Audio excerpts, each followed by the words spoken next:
Shenron looked at Mr. Popo, who also seemed rather surprised by this visit. There was somewhat of an uneasy aura around the lookout, whence the Supreme Kai and his attendant had revealed themselves to the Guardian and his own aide. The silence was stunning, almost sharp. Finally, it was Shenron who spoke first. "This does feel quite sudden. Of course you are welcome on Earth. I am just quite surprised that there was no prior word about your visit. To my knowledge, my predecessor had never met you, Lord Shin, so forgive me for not recognizing you." The dragon tried to be as polite and courteous as possible, as the tense atmosphere would allow, but to the Kai's credit, he behaved in a rather polite manner himself. "Oh, there wasn't all that much happening on Earth during his tenure, but quite recently we have experienced some changes. We have had a few powerful attacks, yes, but we have managed to defend them successfully. I have the remaining Saiyan bloodlines under my care. One of them has actually managed to defeat the Galactic Emperor Frieza," and there was a bit of surprise crossing Shin's face, as if that revelation had shattered a bit of this all-knowing smug facade. "Wait, is that true? To be fair, the last few years have been unusually calm around the borders of the core of his empire, and a few years ago, we sealed a powerful artificial being that was created out of the samples from himself, myself, the Saiyans, and a Namekian, amongst other things. It was created by an insane but quite brilliant scientist." Shenron could not notice that the word sealed caused a visible wince on the Supreme Kai's face, almost as if this reminded him of something particularly stressful. "But I suppose that if you don't know about all these things, that there are different reasons for your visit, yes?" That is true. We started to feel a sudden, gradual awakening of Earthlings. It seems that recently there has been a shift in power amongst more ordinary citizens.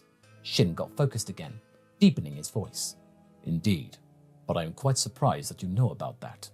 After all, these are just schools of martial artists, with no more than 200 students. But the numbers will continue to grow." Kibito then spoke up. He had quite a harsh and somewhat unpleasant tone that wasn't around in the first discourse. "That is a correct assessment, but I fail to see how different that is to the Frieza Force of Galactic Patrol." "Well, Guardian Shen Lang, these organizations are not officially endorsed by a deity." Shin smiled slightly. "So, is that the problem? The goal of your visit? You think that me wanting to keep this planet safer is an overstepping of my duties as a guardian?" Shenron kept the polite tone, but the words had a bit of an accusatory ring to them, somewhat softened by his voice. "As your supervisor of sorts, I can tell you that your duties are to watch over this planet, to oversee its development, not to intervene directly with mortals or to directly guide their evolution." The Supreme Kai continued in a more condescending manner, but there was more to it. Shenron knew it. "I did watch over it, and quite recently we have faced some threats, as I mentioned. Threats that were surprisingly close to ending life on Earth as we know it. Demon Kings, Saiyan invaders, Galactic Emperors, androids. I figured that as something guarding this world, I should allow its inhabitants to be able to defend themselves, at least a little bit. Do you know that they first united against the incursion from a demon realm? They became one nation after a group of demons attacked, wanting to sack the place. This time, it was Shenron who took over the conversation, pushing back somewhat. He could feel that some of these things made the Supreme Kai feel slightly uncomfortable. He was also aware that Kibito was going to scoff at him at any moment, but he was standing his ground. That was the mission that he took from Kami, and he wasn't going to be backing down anytime soon. "Look, we do appreciate your good intentions, Guardian, truly. Most of the time, there is nothing wrong with inhabitants of a given world to become more powerful. There are extreme situations like the Saiyans. The two pure blood ones that we have over here are a special case. One is very un-Saiyan in his behavior and very pure-hearted. The other one, well, he's getting there." Shenron chimed in, laughing internally that he had just defended Vegeta from judgment. He was also considering mentioning King Kai's help, but he decided in that precise moment that it would be better to keep him away from all of this discussion because he might get into trouble too. Anyway, as I said, Shin focused his gaze on Shenron, it is usually good for inhabitants of a planet to get stronger, but this is to come from a cultural change that is caused by natural happenstance, not an agenda we as deities are trying to push. If we did that more often, there would be a lot more chaos and a lot less free will. Lord Shin, I have seen a lot of these events from the perspective of a mortal. Of course, I am cheating a little bit over here because most of my existence has been as an eternal dragon, and this new form was something new to me, and I have helped to fight some in these battles. Before I was a guardian, that is. So, I know their fears, I know their issues, but also hopes, dreams, happiness, and ambitions. I also know how it is to face a seemingly undefeatable opponent in the face of total destruction of the planet. I was there with them. Shenron returned the look. But since then, you've accepted a new duty. You should know that things will change. Kibito joined up, this time sounding a little bit less hostile. Oh yes, and I do not tell them what to do on a daily basis. I merely observe and let them figure out things on their own. This thing, Order of the Dragon, is meant to give them the sense that they can change something, that they are not dependent on accidental heroes or lone heroes. Earth did not ask for these dangers. I would say that a lot of what happened can be tracked down to Frieza. And if he had succeeded in getting immortality, which was his plan, I don't know how balanced the universe would be. And if not for my Saiyan friend, here on Earth, he would most likely have succeeded. Would that be the moment when you, the Supreme Kai, would have intervened? After he destroyed more and more planets? Take more lives? How dare you speak like that to the Supreme Kai? The Kibito's face turned red. Kibito, that's enough. Shin's voice was still calm, but a little bit stern. How about we be done with these games, Lord Shin, and you will tell me what you're really here for? Shenron leaned on his cane, resting his case. This time, it was the dragon who created this piercing silence, which caused the Kais to nervously exchange gazes. Mr. Popo seemed like he was close to a heart attack, but the Guardian managed to calm down. Earth is a very special planet, you know, Shin started in a more diplomatic manner. That I know, Lord Shin, but I feel there's an additional reason for that. The Kai nodded slowly. Kibito's face, on the other hand, betrayed the signs of defeat. Please tell me, Guardian Lang, have you ever heard the name Majin Buu? Something ringed in the mind of Shenron, as his eternal dragon part suddenly activated a stream of information, a primordial and malevolent entity. Majin Buu, a being of pure chaos, had caused an untold amount of destruction and death in times that to most feel like prehistory. Motivated only by hunger and primitive urges, this creature is thought to be one of the most dangerous forces in the universe.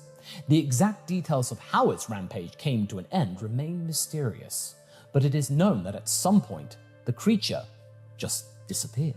Guardian Lang, Shenron blinked twice. He just realized that he was standing still, not saying anything for a moment. Apologies.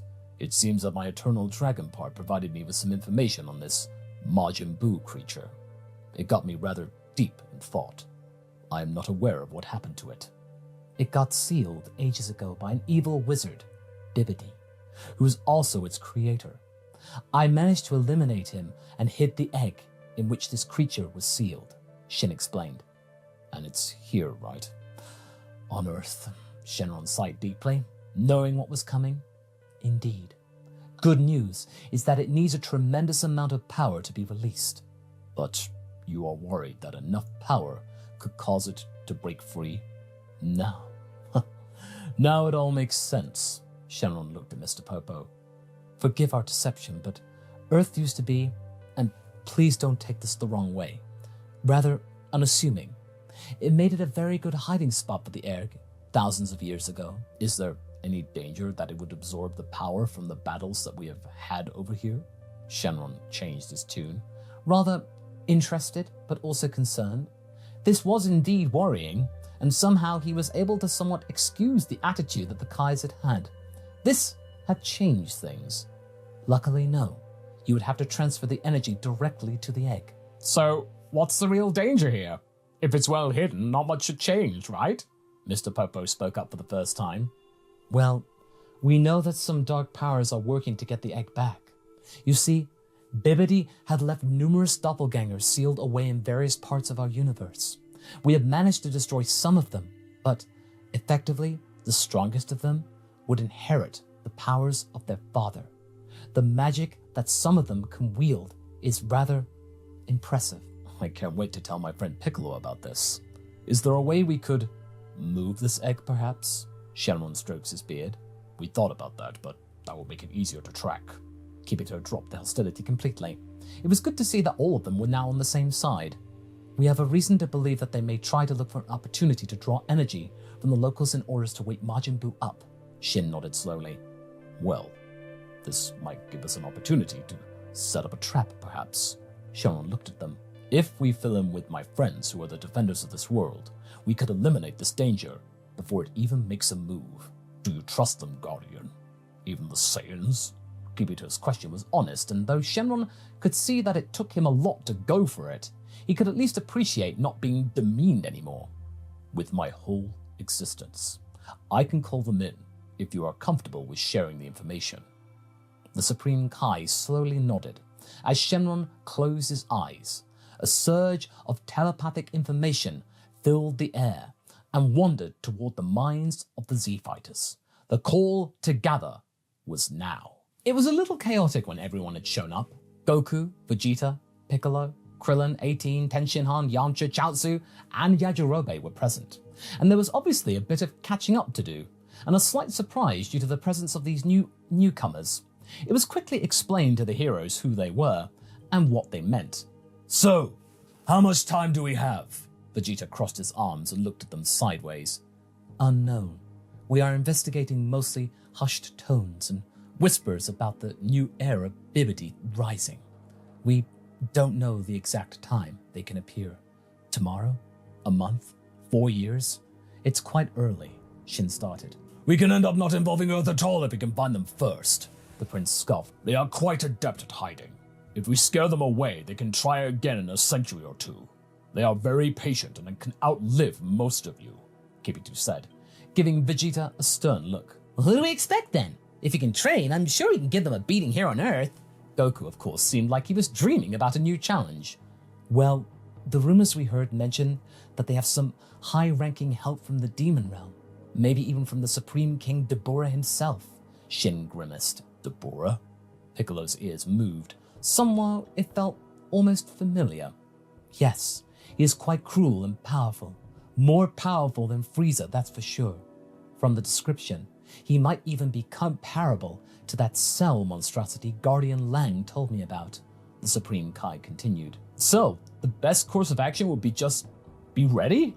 Yamcha tilted his head. Oh great, it's like waiting for Dr. Gero again. Except now we don't even know the time frame. Krillin was really careful not to use the word androids in front of his wife, something that she appreciated. Can we at least know the location of the egg? Piccolo looked at the Supreme Kai. Bibidi can read minds, but I have shown Guardian Lang where it is. I can imagine that he can defend from such practices. The rest of you, for now, you have to be in the dark. Shin looked apologetic. But now everything seems too much up in the air for me. I'm always training. I'm always on the top of my game. Vegeta glared. This revelation changes nothing. We will beat that fool, just like we've beaten others. Shin was kind of stunned by this admission, but he heard a short telepathic message from Shenron. As I've mentioned, he's getting there. If you want to convince me, then spar with me. Kibito looked at the prince. It seemed that Shin's aide would also be glad to unload some frustration. Vegeta smirked. Oh, you asked for this, Shenron sighed. Things have been calm for way too long. And that's where we're going to be leaving things for right now.